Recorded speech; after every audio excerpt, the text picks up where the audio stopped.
1975ला ICDS सुरू झालं. मुख्यमंत्री लाडकी बहीण योजना नव्यानं आली. आता आपल्याकडे आरोग्य विभागाची पंतप्रधान मातृत्व वंदना ही योजना पण आपण आपल्याकडे घेतलेली आहे. 2018 साली आपल्याला माहीत असेल की माननीय पंतप्रधान नरेंद्र मोदी साहेबांच्या संकल्पनेतून हा प्रोग्राम सुरू झाला, ज्याच्यामध्ये सुपोषित भारत नावाची संकल्पना त्यांनी मांडली आणि ज्याच्यामध्ये महिला आणि बालकांचं आरोग्य आणि पोषण सुधारलं पाहिजे आणि त्यायोगे एक सुदृढ भारत कसा निर्माण होईल हे करण्यासाठीची जबाबदारी त्यांनी आपल्या ICDS वर टाकली आणि ती आपण अतिशय चांगल्या प्रकारे मागचे 8 वर्ष जवळपास चांगल्या प्रकारे आपण केलं होतं. 5 वर्ष महाराष्ट्र सगळ्याच ॲक्टिव्हिटीमध्ये राष्ट्रीय पोषण माहाच्या प्रथम क्रमांकावर राहिलेला आहे. याच्यामध्ये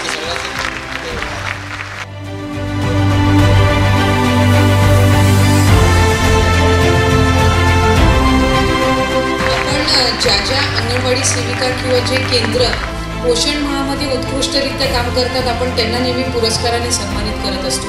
पण यंदाच्या वर्षीपासून आपण जिल्हास्तरीय आणि राज्यस्तरीय उत्कृष्ट काम करणाऱ्या मुख्य सेविका, अंगणवाडी सेविका आणि उत्कृष्ट काम करणाऱ्या मदतनीस हा आपण यंदाच्या वर्षीपासून आपण हा पुरस्कार सुरू करूया. माननीय मंत्री महिला व बालविकास आदितीताई तटकरे मॅडम, त्याचप्रमाणे या विभागाचे माननीय सचिव महोदय डॉक्टर अनुप कुमार यादव सर, त्याचप्रमाणे आयुक्त एकात्मिक बालविकास सेवा योजना श्री कैलास पगारे सर आजच्या या कार्यक्रमासाठी उपस्थित राहिले आणि मुख्य सेविका या ठिकाणी उपस्थित राहिलेल्या आहेत. त्या सर्वांचे आभार व्यक्त करतो आणि सर्वात महत्त्वाची बाब म्हणजे माझे सहकारी जे आहेत ज्यांनी या कार्यक्रम सफल करण्यासाठी मदत केली त्या सर्वांचे आभार मानतो.